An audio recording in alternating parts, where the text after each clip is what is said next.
Good day. On behalf of the Department of Environment and Natural Resources and the Government of the Philippines, my name is Daphne Oseña-Paez. In this conversation, we are joined by Mr. Ibrahima Cheikh Diong, the Executive Director of the Fund for Responding to Loss and Damage.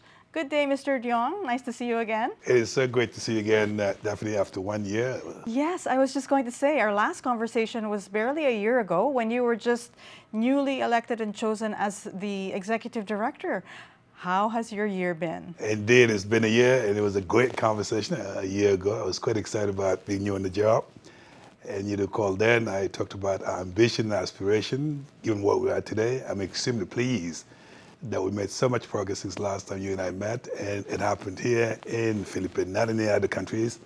I couldn't think of a better place to come back with some great news. Of course, this is the home of the fund. Indeed. The Philippines. So you've just completed the 7th board meeting. I know you have some very good announcements in a little while, but let's just go back to, you had the board meeting, but unfortunately it happened just after the Philippines was battered by 2 typhoons and a devastating earthquake in Cebu. Did this somehow frame the mood of the 7th board meeting? Well, definitely. Let me first of all express our compassion and solidarity to the government of the Philippines, to the people of the Philippines, for the devastation that came after the earthquake and the typhoons. These are moments that remind us, unfortunately, the importance of dealing with extreme weather conditions, and our compassion and our support goes to the government and the people of the Philippines. I think it's also a reminder about why the fund actually exists in the first place. And that is, when extreme weather conditions actually arrive, it is extremely important that we respond rapidly in making sure we actually protect the most vulnerable people, but also the infrastructure. Maybe to a certain degree, in our board meeting, where decisions needed to be made, it could have inspired the board members to realize the sense of urgency, the sense of action. I think to a certain degree, people felt like we cannot leave Philippines without at least showing that we're making some progress, particularly by being relevant to the countries. The journey of the Fund for Responding to Loss and Damage has been long and somewhat challenging. There have been some milestones, especially this year. Walk us through them. Indeed, this has been in the making, for decades, where developing countries have been making the case, the fact that they don't contribute much to actually climate change, but yet they see the negative impact in the countries, and something needed to be done to support the most vulnerable countries. And there was a whole argument about having a fund entirely dedicated to responding to loss and damage, and that's why it was a very, very important fund, particularly for the most vulnerable countries. But we had a couple of milestones that are on the journey that's very important. First of all, at COP27, which was in Egypt, it was called the Africa Cup. That was the first time, I believe, the European countries convinced the developed countries the importance and the sense of urgency of having the fund, and that's when a decision was made to have this fund. Second milestone, the COP28, the decision was made now to operationalize the fund. And that was also important because following that decision, countries started actually pledging to the fund, about $766 million, and now we stand at $788 million. That was important. At COP29, we actually get sort of more pledges, but also a confirmation and a commitment that this fund is important. And now we're heading to COP30, which is a COP of implementation. And it was a great news that took place in the Philippines. We have something to put on the table just to demonstrate that at least we're being relevant to the countries. I think the biggest lesson to take away from the journey, that the global climate crisis calls for global solidarity. And the fact that through this fund, we demonstrate how we can come together and be able to provide some tangible responses dealing to loss and damage. In my view, that is a great example of what we can achieve when we come together. Mm-hmm. And now, after the 7th board meeting, you have some announcements and key decisions were made. Would you like to share some with us? Indeed. This board meeting was extremely important for a number of reasons. As I said, we got pledges been made. Those pledges have been converted to cash. It was very important to begin to see some funding actually flowing to those that need the money, and that's why it was important to make some decisions. Second, our board decided in our 5th board meeting in Barbados to launch what we call our startup phase, which is $250 million for 2 years, grant-only funding, $5 to $20 million per initiative. So the challenge now, how do we actually operationalize all of that to make sure at least the countries understand what to expect in accessing our funding. So the decision was made, just in a nutshell, the four things that are extremely important, without which we can't have this startup phase called the Barbados implementation modalities. Number one, we need to have what we call a project cycle. And that is basically when requests come to us until we make a decision, what is the process that we have to go through in assessing those opportunities and make a recommendation to the board.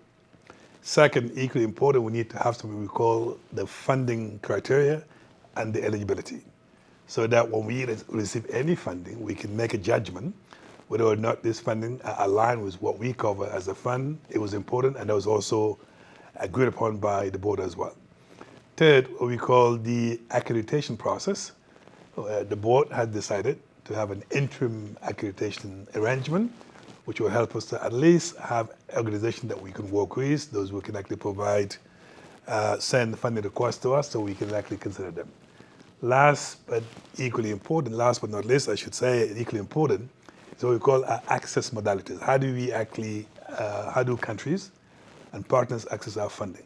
Whether it's direct banking support or the other access modality we need to put in place, and that was important. So what it does for us, as the good news, as a secretary of the fund, now we have the element that allows us to package it together and go to COP30 and do what we call the call for funding requests to let the international community, the countries need our support. We're actually ready to engage and ready to support them, and that's why it's a major, major decision for the board, and that's why I'm extremely excited, as you can see from my excitement, to be here. And then happening also in Philippines makes it just even more special, because this country has done so much in supporting this fund. I could not think of a better place to make the decision, so we're glad it happened in the Philippines.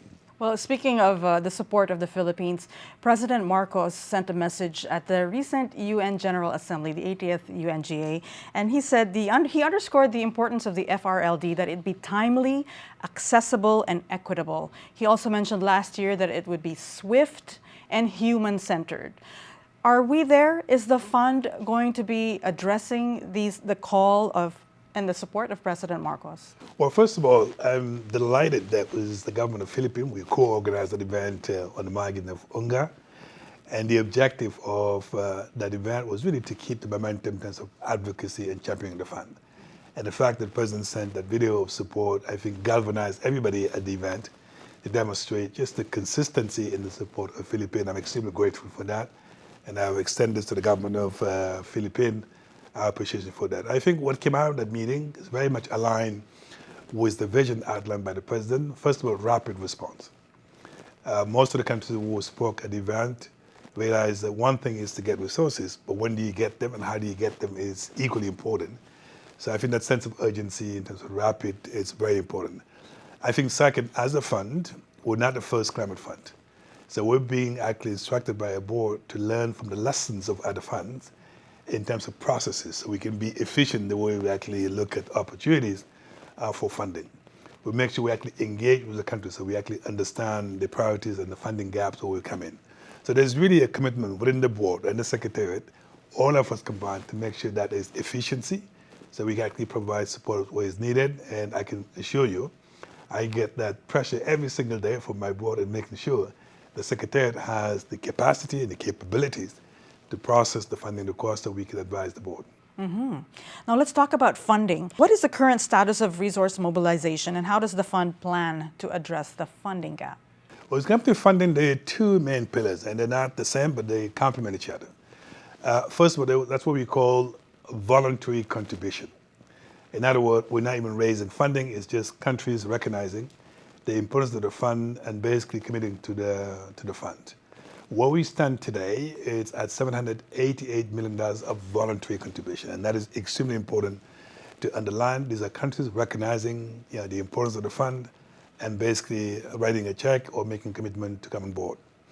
Now the second part, and this is really what we call the mobilization of more predictable longer-term funding, and that's when we get to the billions in terms of fundraising and resource mobilization, and that's where we are today.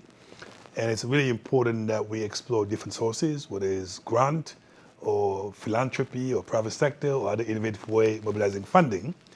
So what was important in this meeting in Philippines, the board now has outlined the process for us to actually mobilize more predictable financing.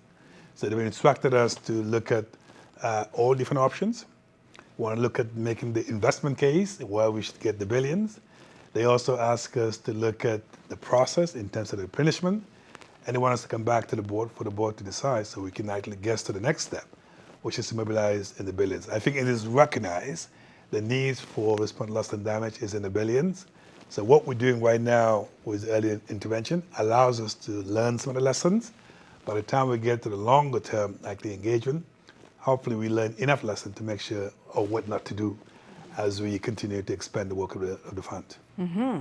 Let's talk about the board. I know that it is quite a unique setup. You mentioned that it's very democratic, equitable.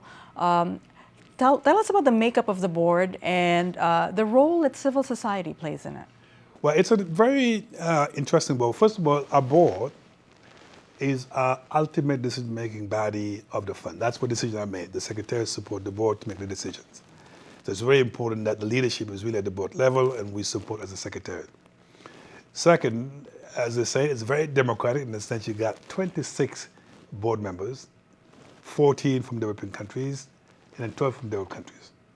And they make decisions on consensus. And that's really important because it's not about voting.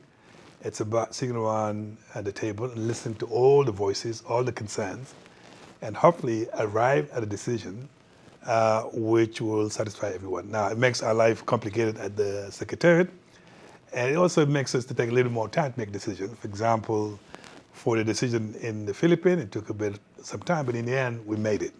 And I think that is what I appreciate with the board. They really understand the sense of urgency.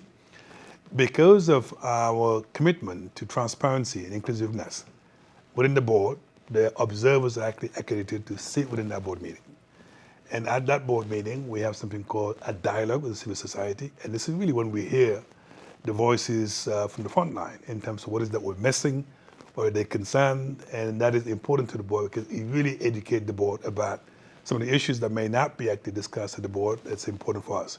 Yeah, so in addition to what happened within the board, where we have the observers that give us their views and their concerns, we as a secretariat and the board as well reach out to other stakeholders outside the boardroom. And the idea is to provide to the board all the information that they need to make an informed decision. And I think that's really what I find fascinating as a board. And as a secretariat, we always look forward to being aligned with the direction, the vision, the strategy of the board so we can deliver and support the board so that no one is left behind, so we can be impactful as an organization. And that's what I find fascinating. I understand that this has been a special board and that some of the board members' terms have ended. Could we reflect on their contributions and how the board will continue to operate given some changes? I think what's important, before we even talk about the people, so we're building the fundamentals of the governance of this organization, regardless who comes in and stay. And that is, for example, the way we make decisions, the way we build consensus, the way we actually bring decision to the table, and the way we actually negotiate the different texts to make a decision. I think over the past 6-7 board meetings, we actually building those fundamentals, whereby regardless actually who chairs the board, obviously will continue and build the momentum, have a continuity in the way we make decisions. However, I have to recognize the tremendous role played by our co-chairs, Jean-Christophe Denelli from France, representing the developed countries, Richard Sherman, coming from South Africa, representing the developing countries. And the two of them work hand in hand, even though they represent different constituency, but they all have the best interest of the fund, and that's why when they come to the board, there's a lot of alignment between our two co-chairs. Now, the rest of the board, I mean, they do actually, some stay for 3 years, some stay for a year and they get rotated, but there's a continuity within the board, and I think that's what I appreciate. People understand that you may come, do your part, do your contribution.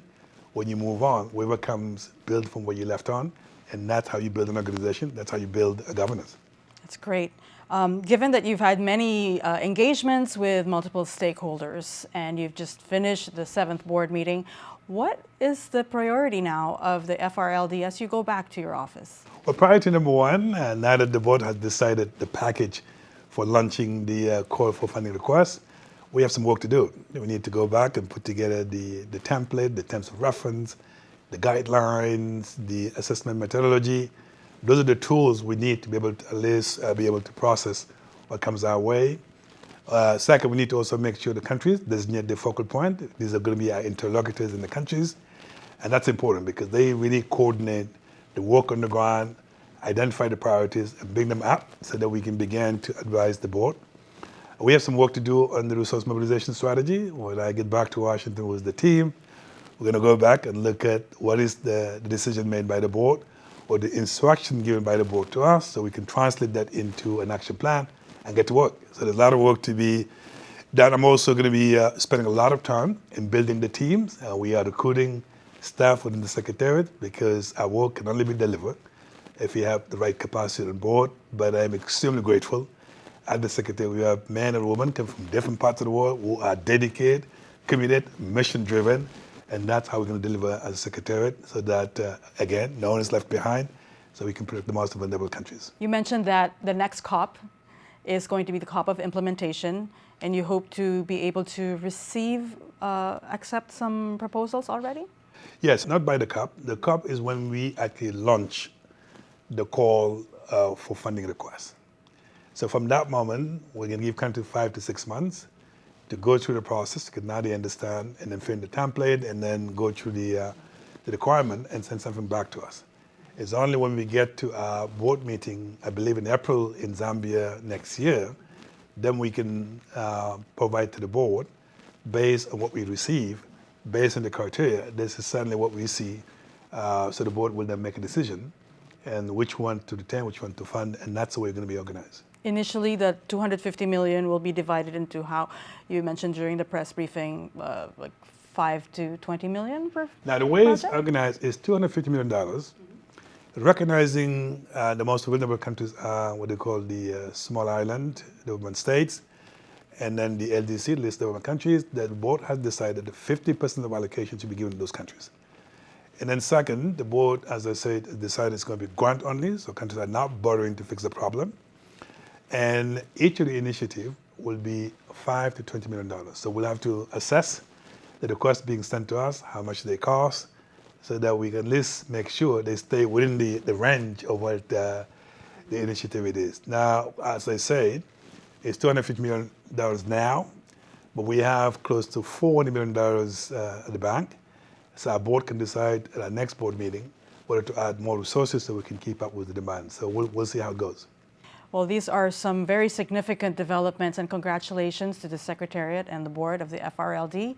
I'd like to know, what are your sentiments as you leave Manila after the 7th board meeting? Well, look, first of all, from a personal point of view, being the first inaugural executive director of this fund, less than a year on the job, to have such a great achievement from the board, from the secretary, frankly, it's it touches me from a very personal level, because I know, as I said at the board, what we do is bigger than all of us. It's really not about us. It's about the people in the front line that we support. So that, to me, makes me extremely happy to realize that through this fund, we're going to make a difference in the lives of many people. I think second, I've seen my team back in Washington. We're not many right now, but extremely dedicated, hardworking, and to see that at least the hard work we've done and engaging back in Washington is paying off, in my view, is really something very rewarding. So all of the team, exhausted, but we're going back to Washington, energized, inspired by what came out of here. And I talked to some of them yesterday. They said, well, we're going to take a break. Don't call us for the next couple of days, and we're going to get some rest. But when we get back to Washington, we're going to get back to work and continue, because the real work starts now so that we can deliver. So I'm extremely happy. And I've taken this job because I believe in the mission.